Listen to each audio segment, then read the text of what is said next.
I'm here to plant a seed today, a seed that will inspire you to move forward in life with enthusiastic hearts and a clear sense of wholeness. The question is, will that seed have a chance to take root? Because life doesn't happen to you, it happens for you. You are the vanguard of knowledge and consciousness, a new wave in a vast ocean of possibilities. On the other side of that door, there's a world starving for new ideas, new leadership. Now, fear is going to be a player in your life. You get to decide how much. You can spend your whole life imagining ghosts, worrying about the pathway to the future, but all there will ever be is what's happening here, and the decisions we make in this moment, which are based in either love or fear.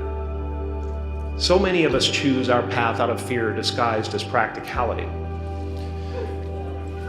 What we really want seems impossibly out of reach and ridiculous to expect, so we never dare to ask the universe for it. I'm saying, I'm the proof that you can ask the universe for it. My father could have been a great comedian, but he didn't believe that that was possible for him. And so he made a conservative choice. Instead, he got a safe job as an accountant. And when I was 12 years old, he was let go from that safe job. And our family had to do whatever we could to survive. I learned many great lessons from my father, not the least of which was that you can fail at what you don't want. So you might as well take a chance on doing what you love. And he treated my talent as if it was his second chance. When I was about 28, after a decade as a professional comedian, I realized one night in LA that the purpose of my life had always been to free people from concern, just like my dad. And when I realized this, I dubbed my new devotion the Church of Freedom from Concern. What's yours? How will you serve the world? What do they need that your talent can provide? That's all you have to figure out. As someone who's done what you're about to go and do, I can tell you from experience, the effect you have on others is the most valuable currency there is. Risk being seen in all of your glory. Because ultimately, we're not the avatars we create. We're not the pictures on the film stock. We are the light that shines through. All else is just smoke and mirrors, distracting, but not truly compelling. I've often said that I wished people could realize all their dreams and wealth and fame, and so that they could see that it's not where you're going to find your sense of completion. Like many of you, I was concerned about going out into the world and doing something bigger than myself, until someone smarter than myself made me realize that there is nothing bigger than myself. My soul is not contained within the limits of my body. My body is contained within the limitlessness of my soul. One unified field. The imagination is always manufacturing scenarios, both good and bad, and the ego tries to keep you trapped in the multiplex of the mind.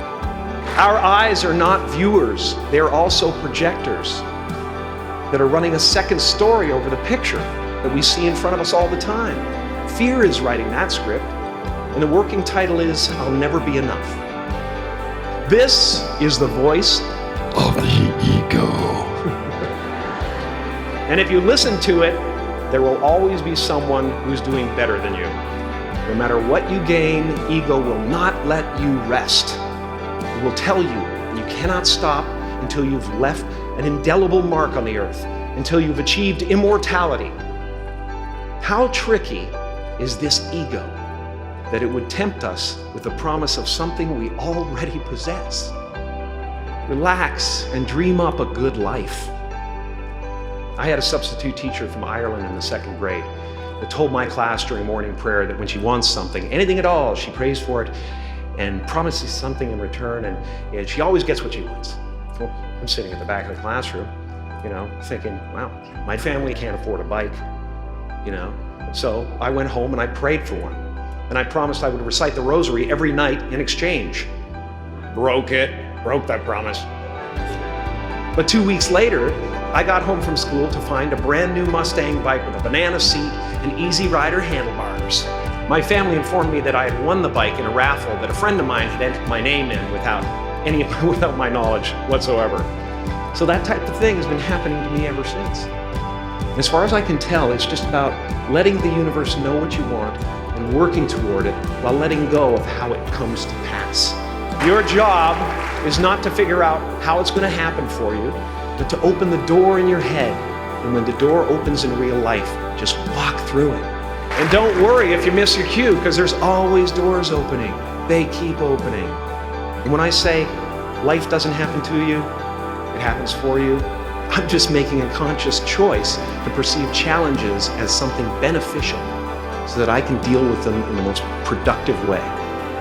You'll come up with your own style. That's part of the fun. Oh, and why not take a chance on faith as well? Take a chance on faith. Not religion, but faith. Not hope, but faith.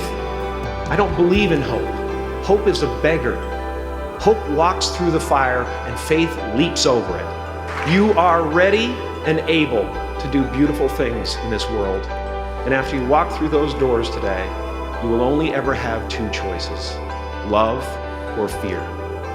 Choose love, and don't ever let fear turn you against your playful heart.